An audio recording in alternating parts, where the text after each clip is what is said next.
My name is Sarah, and on what should have been the happiest day of my life, I sat alone in a wedding dress that cost more than my car, staring at empty chairs in a venue I had paid for in full.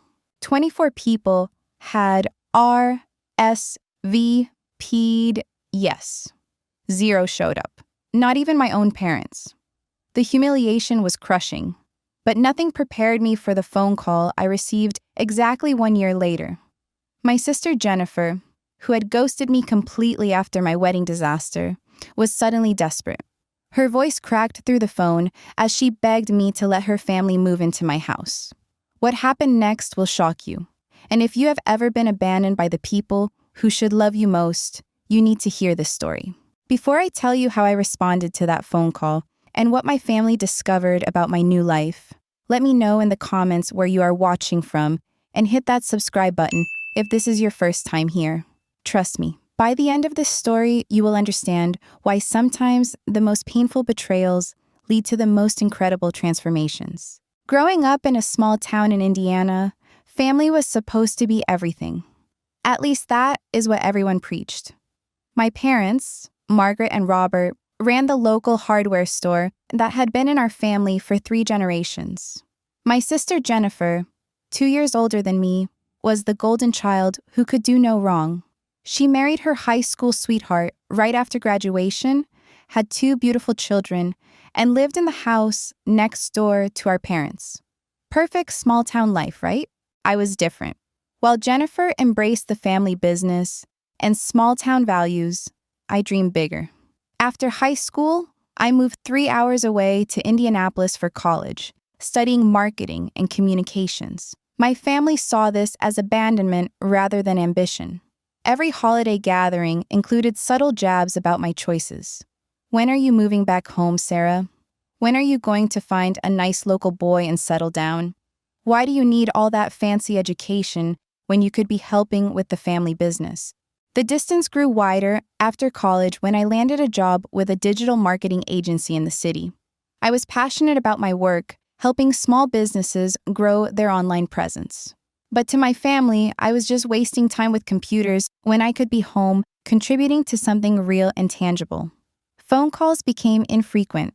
Holiday visits turned into obligatory appearances where I felt more like a stranger than a daughter. When I met David 3 years ago, everything changed. He was a software engineer with the same entrepreneurial spirit I had. We complemented each other perfectly. He understood my drive and ambition in ways my family never did. We would spend hours talking about our dreams, planning the business we wanted to start together, envisioning a life built on mutual respect and shared goals. Our relationship moved quickly but naturally. Within a year, we were living together in a beautiful apartment downtown. Within 2 years, David proposed during a weekend getaway to Chicago. The ring was modest but meaningful, chosen because it reminded him of my grandmother's vintage style.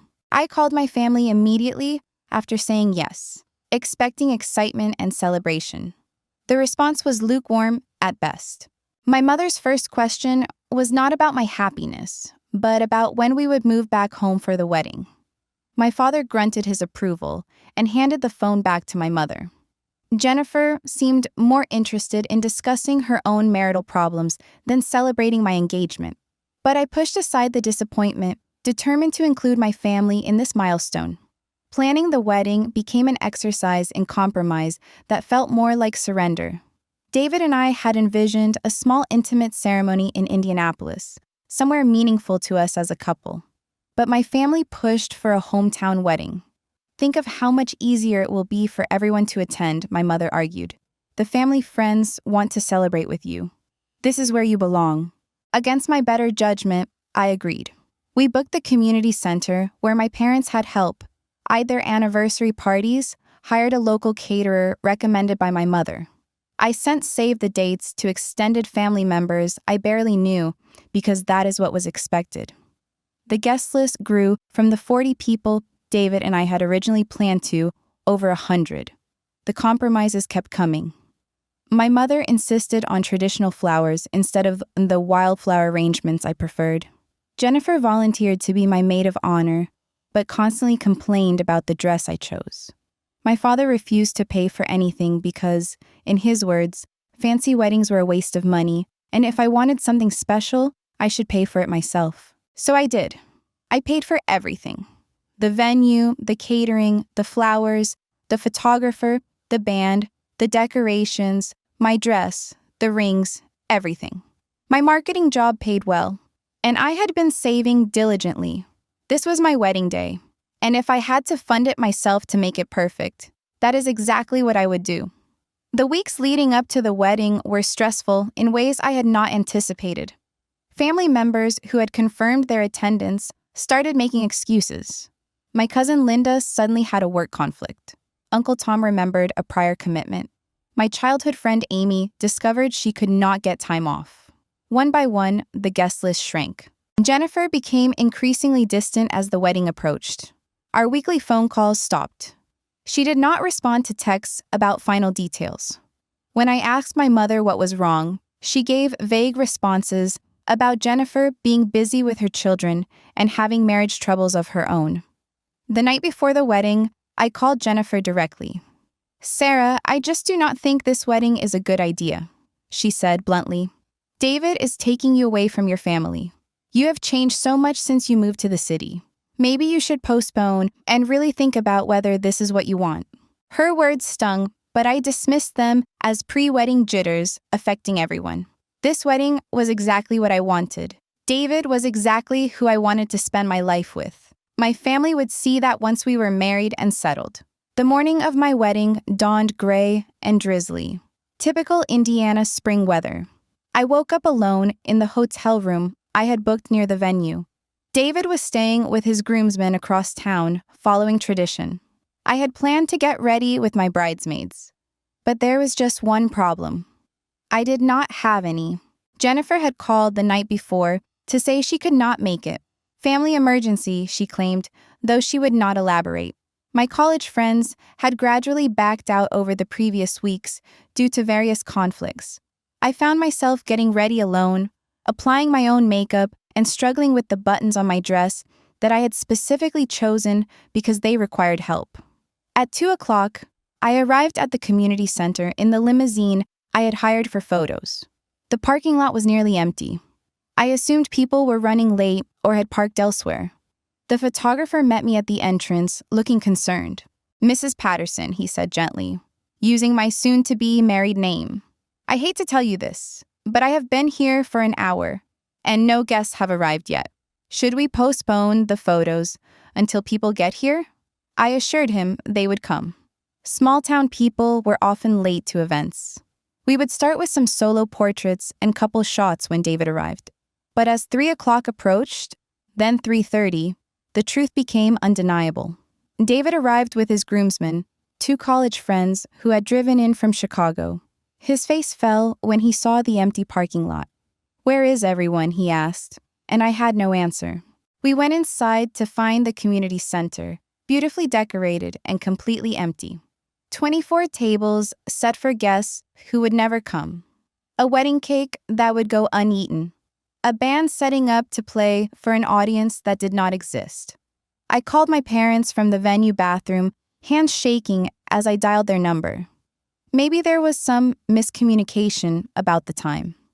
Maybe everyone was gathering at their house first. The phone rang 6 times before my mother answered. "Mom, where is everyone?" I asked, my voice barely above a whisper. "The wedding started 30 minutes ago, and nobody is here." There was a long pause. "Sarah, honey, we decided as a family that we could not support this wedding.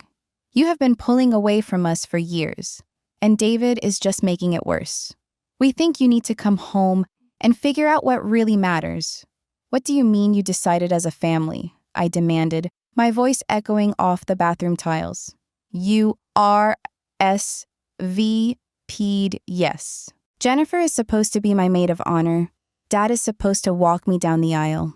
"We talked about it after Jennifer's visit last week," my mother continued, her tone matter-of-fact. "She helped us see that this wedding is just another way for you to reject your family and your roots. If you want to come home and have a proper wedding here, with people who actually care about you, we would be happy to attend." The cruelty of it took my breath away. They had planned this together. My own family had conspired to humiliate me on the most important day of my life. Every single relative who had backed out had been told not to come. This was not spontaneous disapproval. This was calculated punishment for daring to build a life outside their control. I hung up without another word and returned to the main hall where David was pacing among the empty tables. His groomsmen stood awkwardly by the bar, unsure what to do or say. The photographer had begun packing up his equipment, clearly understanding that this wedding was not happening as planned. "Do you want to call it off?" David asked gently, taking my hands in his. "We can postpone, have a ceremony in Indianapolis with just us and a few friends. This does not have to be how we get married." But something fierce rose up in me as I looked around that decorated hall. I had paid for every centerpiece, every chair cover, every string of lights draped from the ceiling. I had booked the officiant, hired the band, ordered the cake. My family might have abandoned me, but I was not going to let them steal my wedding day entirely. "No," I said firmly, "we are getting married right now. Today, exactly as planned. I do not need their approval or their presence. I need you." So that is exactly what we did. David's 2 groomsmen served as our witnesses. The photographer stayed to document everything. The band played our first dance song to an audience of 5 people. We cut our wedding cake and ate dinner at a table for 2 while 23 others sat empty around us. It should have been devastating, and in many ways, it was. But there was also something liberating about that moment. For the first time in my life, I had chosen myself over my family's expectations. I had refused to let their manipulation control my happiness. The months that followed were difficult. David and I threw ourselves into our work, using the pain of that experience as motivation to build something meaningful together. We launched our own digital marketing consultancy, combining his technical skills with my strategic expertise. Slowly, we began acquiring clients, building a reputation, creating the life we had always dreamed of. I did not speak to my family for almost 6 months after the wedding. They made no effort to reach out, no attempts to apologize or explain. The silence stretched between us like a chasm that seemed impossible to cross. During holidays, I would see their social media posts of family gatherings where my absence was glaringly obvious, yet completely unacknowledged. Meanwhile, my business partnership with David flourished beyond our wildest expectations. We specialized in helping small businesses transition to digital marketing. Ironically, the same type of work that could have helped my parents' hardware store if they had been willing to listen. Our client base grew rapidly through word of mouth and referrals. By our first wedding anniversary, David and I had moved into a beautiful house in one of Indianapolis's historic neighborhoods. We had 6 full-time employees and were considering expanding into other markets. The success felt surreal after everything we had been through, but it also felt earned through hard work and determination. I thought about my family often during that first year, especially my sister Jennifer. Despite everything that had happened, I missed the relationship we had shared as children. I wondered about her children, my nephew and niece, whom I barely knew. Part of me hoped that time would heal the wounds and we might find a way back to each other. But I was not prepared for the phone call that came on the exact anniversary of my abandoned wedding. I was working late in my home office, reviewing quarterly reports for our biggest client, when my phone rang. Jennifer's name appeared on the screen, the first time she had called in over a year. My heart started racing as I debated whether to answer. Finally, curiosity won over caution. "Sarah?" Jennifer's voice was different than I remembered, smaller somehow, desperate. "I know I have no right to call you after everything that happened, but I need help. We need help." The conversation that followed revealed a story I never could have imagined. Jennifer's perfect marriage had been crumbling for months. Her husband had been having an affair with a coworker and had recently filed for divorce. The house they lived in belonged to his family, and she was being forced to move out immediately. My parents, despite their hardware store appearing successful, were deeply in debt and facing foreclosure themselves. I have nowhere else to go, Jennifer sobbed into the phone. The kids and I need a place to stay, just temporarily, until I can get back on my feet. I know what we did was unforgivable, but you are my sister. You are the only family I have left who might be able to help us. The irony was not lost on me. The same people who had deemed me selfish and family abandoning were now asking me to rescue them from the consequences of their own choices. The sister who had orchestrated my wedding day humiliation was begging for my help with tears in her voice. But what happened next would surprise everyone, including myself. I sat in my home office, phone in hand, listening to my sister's desperate pleas. The woman who had convinced my entire family to abandon me on my wedding day was now crying, begging me to save her from homelessness. The silence stretched between us as I processed her words, my mind racing through a year's worth of pain and growth. "Jennifer," I said finally, my voice steady despite the emotions churning inside me. "I need to understand something. Are you calling me because you genuinely want to repair our relationship, or because I am your last resort?" Her sharp intake of breath told me everything I needed to know before she even answered.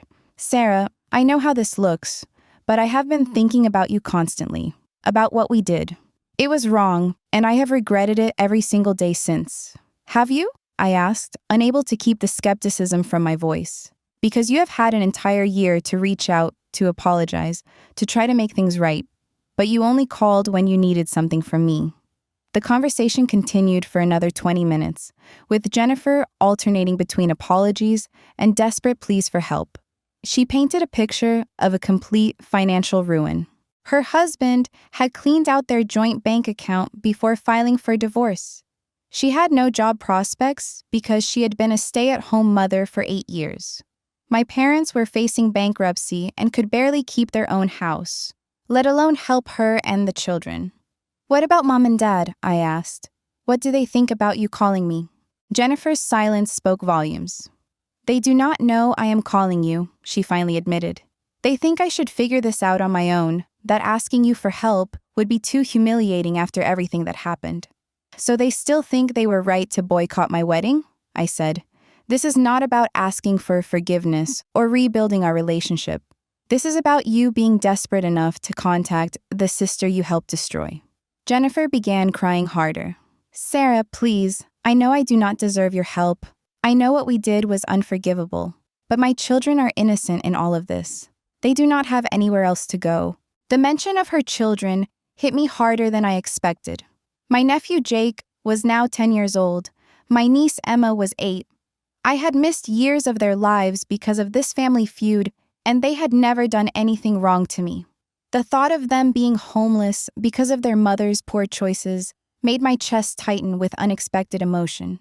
"Tell me about the kids," I said softly.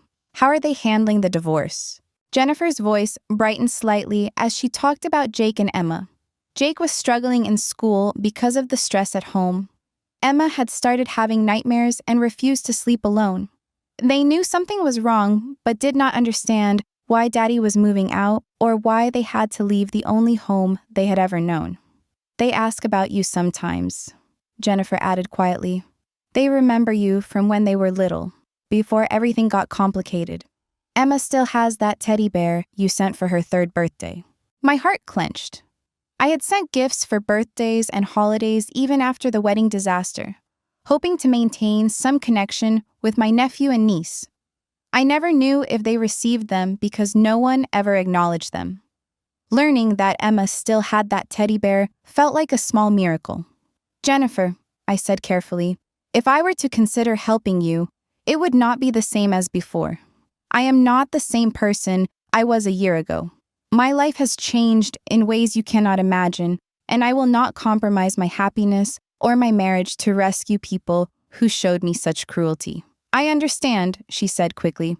"We would be grateful for anything, even just a few weeks until I can find a job and get an apartment." "A few weeks could easily turn into months or years," I replied. "And what about Mom and Dad? If they are so opposed to you asking for my help, how would they feel about you actually accepting it?" Jennifer hesitated. "They would be angry at first, but they would come around once they saw we had nowhere else to go. They love their grandchildren, even if they are too proud to ask you for help themselves. After ending the call, I sat alone in my office for over an hour, staring out the window at the life David and I had built together. Our beautiful house in the historic neighborhood, the successful business we had created from nothing, the peace we had found after cutting toxic people from our lives. Was I really considering inviting that toxicity back in? David found me there when he came home from a client meeting. I could tell from his expression that he knew something significant had happened. Without saying a word, he sat down across from me and waited for me to speak. "Jennifer called," I said simply. "She needs help." I told him everything about the conversation, watching his face carefully for his reaction. David had been there for every moment of pain my family had caused. He had held me while I cried after the wedding disaster. He had supported my decision to cut contact with them. He had every right to be angry that they were trying to insert themselves back into our lives. But David surprised me, as he often did. "What do you want to do?" he asked gently. "I do not know," I admitted. "Part of me wants to hang up and never speak to any of them again. They made their choice when they decided to humiliate us. But another part of me keeps thinking about those kids, and about the fact that Jennifer actually called. Maybe that means something." David reached across and took my hand. "You know, I will support whatever decision you make," he said, "but I want you to be careful. These people hurt you deeply, and I do not want to see that happen again." That night, I barely slept. I kept thinking about Emma clutching that teddy bear, about Jake struggling in school, about Jennifer's tears over the phone. But I also remembered the crushing loneliness of my wedding day, the deliberate cruelty of my family's coordinated abandonment, the months of healing it had taken to rebuild my sense of self-worth. The next morning, I made a decision that surprised even me. I called Jennifer back, but I did not give her the answer she was expecting. "Jennifer," I said when she answered on the first ring, "I have been thinking about our conversation, and I am willing to help, but not in the way you asked." "What do you mean?" she asked, confusion evident in her voice. "I am not going to let you move into my house," I explained. "That would be enabling the same patterns that got us here in the first place. But I am willing to help you and the children get back on your feet, with conditions." I outlined my proposal carefully. I would pay for a small apartment for Jennifer and the children for 3 months, giving her time to find employment and establish independence. I would cover basic necessities like groceries and utilities during that period. But in exchange, Jennifer would have to attend family counseling sessions to address the dysfunction that had torn our family apart. She would also have to find a job within those 3 months and stick to a budget I would help her create. Most importantly, I continued, this help comes with complete honesty. No more manipulation, no more playing victim, no more blaming others for the consequences of your choices. If you want my help, you have to be willing to do the work to change. Jennifer was quiet for a long moment. "That is more generous than I had any right to expect," she said finally. "But what about Mom and Dad? What do I tell them about where the money is coming from?" "You tell them the truth," I replied firmly. "You tell them that their daughter, the one they abandoned on her wedding day, is helping their grandchildren because she is the only family member in a position to do so. And if they have a problem with that, they can call me directly." The conversation ended with Jennifer accepting my terms, and though I could hear the reluctance in her voice. She had wanted an easy solution, a place to hide from her problems while someone else took care of everything. Instead, I was offering her a path forward that required accountability and hard work. Over the next few days, I began making arrangements for Jennifer's temporary housing. I found a modest 2-bedroom apartment in a safe neighborhood near a good elementary school for the children. I set up utilities and arranged for basic furniture through a rental company. I created a budget that would cover their essential needs while encouraging Jennifer to find employment quickly. But as I made these preparations, something unexpected happened. Word of my success began reaching other members of my extended family, people who had also skipped my wedding but were now suddenly interested in reconnecting with me. My cousin Linda, who had claimed a work conflict or prevented her from attending my wedding, called to congratulate me on my business success. She had heard through the family grapevine that David and I were doing well, and she wanted to catch up. The conversation felt hollow and opportunistic, much like Jennifer's initial call for help. Uncle Tom, who had remembered a prior commitment that conflicted with my wedding date, sent a Facebook message asking if my marketing company might be interested in helping promote his small accounting firm. The transparent attempt to benefit from my success while ignoring our fractured relationship was almost insulting in its obviousness. Even family friends who had been mysteriously absent from my wedding began reaching out through social media, liking old photos and leaving comments as if nothing had ever happened between us. The sudden attention felt calculated and insincere, a sharp contrast to the year of complete silence that had preceded it. But the most surprising contact came from my father. 3 days after my conversation with Jennifer, my phone rang while I was reviewing client proposals. My father's name appeared on the screen, and I sank before answering. Sarah, he stared at it for several rings. Gruff voice came through the phone, unchanged by the months of silence between us. Your mother and I need to talk to you. The directness of his approach caught me off guard. No greeting, no acknowledgement of the year that had passed since we last spoke. Just a demand for my attention, as if nothing had happened between us. Hello, Dad, I said, keeping my voice neutral. What do you want to talk about? Jennifer told us about your conversation, he continued, his tone carrying that familiar edge of authority I remembered from childhood. She said you made her some kind of offer to help with the kids. That's right, I confirmed. I'm helping my nephew and niece get stable housing while Jennifer looks for work. There was a pause, and I could hear him breathing heavily through the phone. We don't need your charity, Sarah. This family takes care of its own problems. The irony was staggering. Really, Dad? Because it seems like this family abandoned its own daughter on her wedding day and is now facing bankruptcy. How exactly are you taking care of your own problems? Don't you dare lecture me about family responsibility, he snapped. You're the one who turned your back on us, moved to the big city, married some stranger we barely know. I married the man I love, and he's been more family to me than any of you have been in years, I replied, feeling my composure starting to crack. And I didn't turn my back on anyone.